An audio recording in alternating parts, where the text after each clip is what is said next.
Analysis of gold coins on the seabed near Colombia has confirmed they are part of the San Jose Galleon shipwreck, believed to be the richest on Earth. Researchers have been working with the Colombian government to study the wreck, sunk over 400 years ago, carrying billions of dollars worth of gold, silver and emeralds. Mariano Aznar is a professor of public international law at the University of Jaume Primer and advises the Spanish government, but today joins me in a personal capacity. Professor Aznar, welcome to the program.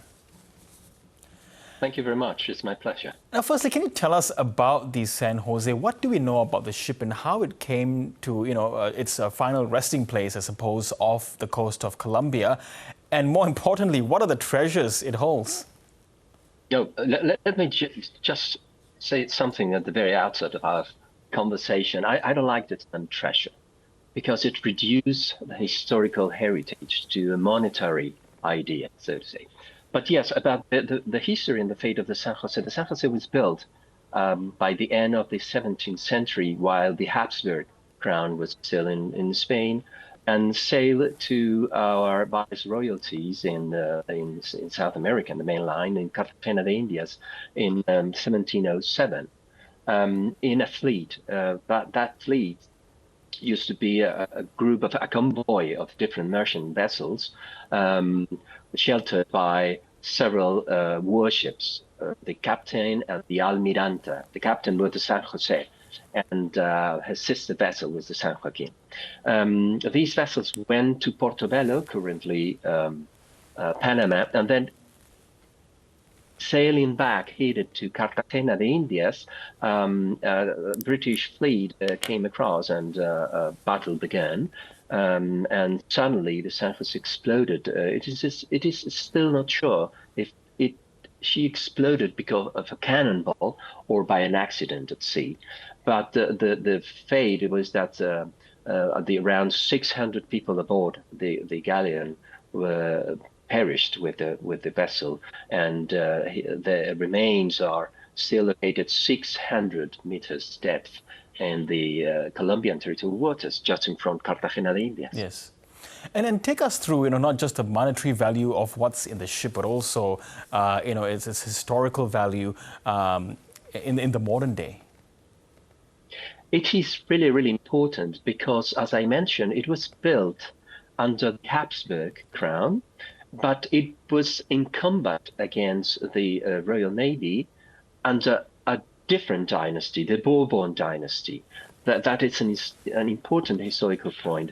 But for a technical perspective, the most important thing is the San Jose was one of the last galleons, technically speaking, that were launched in the Spanish shipyards. It was a transition ship between the old galleons of the 17th, 16th, end of the 16th and 17th century, and the new warships in the line that will be about the next 200 years very common in all the navies. So the structure, the naval engineering still in that vessel was really, really complex. And because it is very well protected by this column of water, there is a lot of archaeological information that we could gather from the deep sea. Yes, and we are seeing right now incredible pictures from the deep sea of the gold coins that are there, but also other parts of the ship and all the artifacts that are there. So the big question is, what is the argument over who's claiming ownership of what is there? Yeah, that's the problem. That as soon as a sunken ship is known to be loaded, when it wrecked with gold or silvers, treasure hunters arrive, and the question of who's the owner of what is the main question. And I think it's a distorted question in the sense that we may found different legitimate bases for different states, different people. Colombia maintains that because of their domestic legislation, they are the owner of the San Jose because it is located in its territorial sea.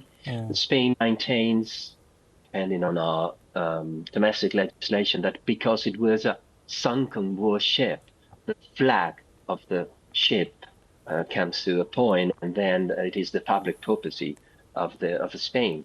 And amid these, I think, stupid discussion, then suddenly arrive these treasure hunters that used to use these, discussions between states or something like that to just arrive and loot the precious remains that made this. But again, do not focus obsessively on gold and silver, and you have the human remains, you have the cannons, you have a lot of crystal, the pottery, a lot of different objects that make a shipwreck a capsule of time, a lot of information for future generations. Yes, and there are also claims that are also being made by South American indigenous communities. But moving forward, who should be adjudicating the ownership of the San Jose?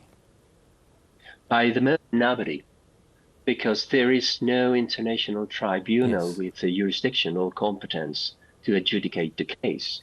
Of course, and again, I remind what you said at the very beginning of this interview, I'm not speaking on behalf of the Kingdom of Spain. Yes. Spain will never submit itself to the Colombian domestic tribunals because Spain has immunity.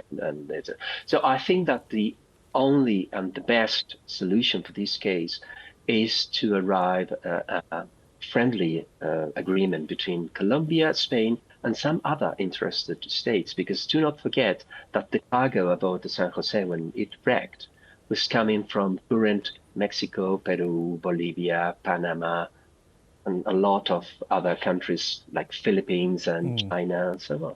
So it is cultural heritage. And this is the idea that must be retained by those who are kindly listen to us tonight. Yes, Mariano, even if there is a good resolution between Spain and Colombia, for instance, and other parties, how difficult would it be to salvage the San Jose, or what's left of it? Well, now technology, underwater technology is really, really advanced. So the idea is not to recover the wreck, as you can see, for example, the Mary Rose in Southampton or the Vasa in Stockholm. This is not the case because most times there is no wreck anymore, so to say. There's no ship. No?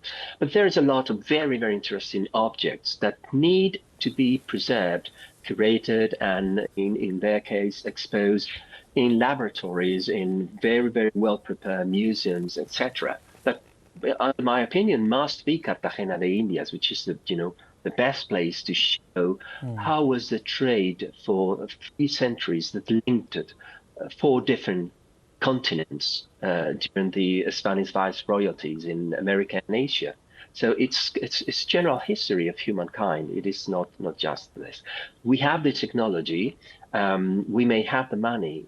We only need the political decision to do this. And do you fear that perhaps treasure hunters that you mentioned earlier, that they may also have the capability of raiding what's below there? I don't think so, because the Colombian Navy is monitoring the site very closely.